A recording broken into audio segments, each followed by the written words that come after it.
விலகாதடியினிற்பின் வீடு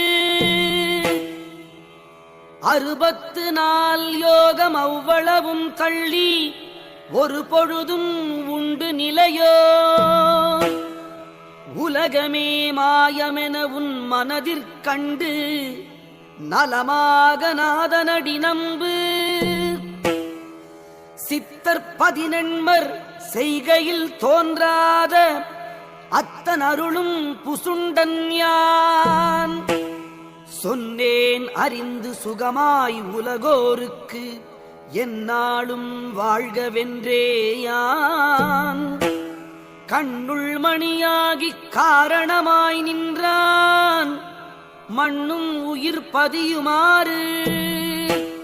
விண்டனே ஞானம்